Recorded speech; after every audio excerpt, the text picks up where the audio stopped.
Hello, BookTube. I know you thought you were done with me today, but once again, it's happened. I was tagged.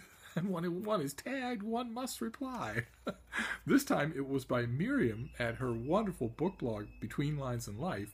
And the tag is original. It's called the All About Reading tag. Sounds right up my alley.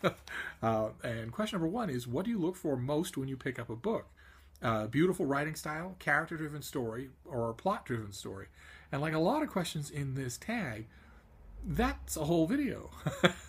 It's very hard to condense that into one single answer. Of course, my answer would be the same as most people's. I look for a combination of all of those things. I think probably by nature, I prefer a plot-driven story, but I've certainly read my share of them that didn't have a plot at all and loved them. So I'll expound at length in a whole video. Question number two, what are your pet peeves in books? Well, to say the least, that is also a whole video. I have millions of pet peeves about books and everything else.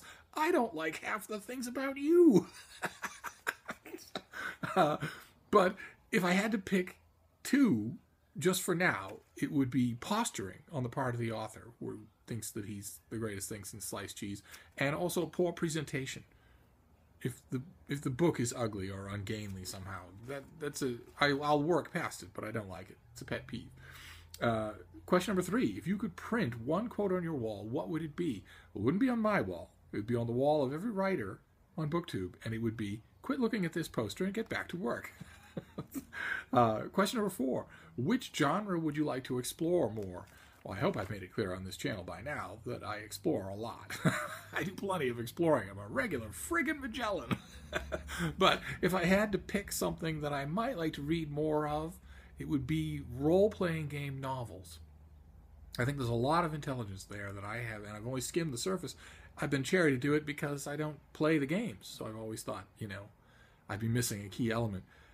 A little preparation would probably fix that, so I might get to that. Question number five, was there ever a book adaptation you liked better than the book? Once again, this is a whole video. Unlike a lot of dyed-in-the-wool book fans, I actually think that there are huge numbers of adaptations that are better than the books.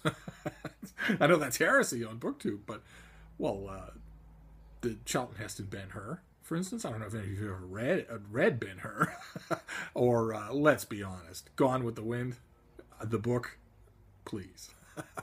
There's nothing in it that will move you the way the movie does. Or Bridge on the River Kwai, virtually unreadable as a book. Planet of the Apes, virtually unreadable as a book. A Bridge Too Far by Cornelius Ryan, it's a slog, and the movie's fantastic. No, that's a whole video, but there are plenty, believe me. It's not a small field. Question number six, if one of your favorite books were adapted, which book would it be, and what role would you play? Of course, because I'm a raving egomaniac, I thought immediately of John Huston's 1966 movie, of the Bible. And I thought of a particular role for myself. But no, if the Bible, the Old Testament, were to be, the book of Genesis, were to be redone, remade, the voice of God would have to be Ian McKellen, no matter how much it upsets the Vatican. Question number seven, a hyped book you wouldn't recommend at all. There are so many. That's a video on its own. I've mentioned many on this channel. I could mention many more. We'll just skip it and go. I will do a whole video about overhyped books. Question number eight, a book that highly influenced your way of thinking. Again, this is a whole video. There are lots and lots of candidates. I have a couple of them here. There's, of course, the King James Bible. You see that with the glare. There's also something I might have mentioned in passing here. It's a tough sell on BookTube. I'm not going to really try too hard. The Praise of Folly by Erasmus, which taught me and still continues to teach me a lot about a lot of things, including the worth of humor. But I think the number one candidate would have to be a certain book called Meg. Because it taught me to just keep trying in life. Question number 9. Are you a fan of rereading books? I am a big fan of rereading books. I love it. I love it so much that one of the books I reread is called On Rereading. That's when you know you got it bad. Question number 10. Which book title would easily be the title of your life? I'm not sure how many of you will see this coming. My Life in Dog Years by Gary Paulson.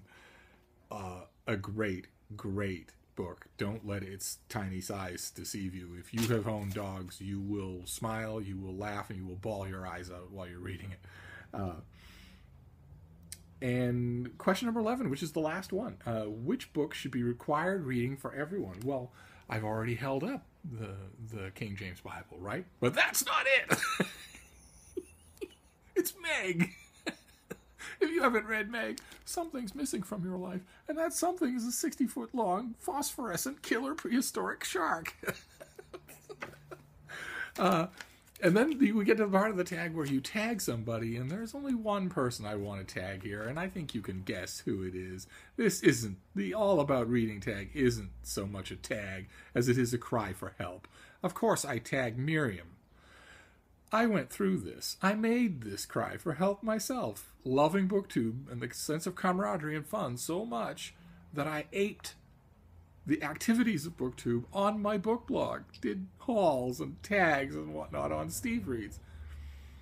And I'm here to tell you, Miriam, if you're watching, the water's just fine. Come on in.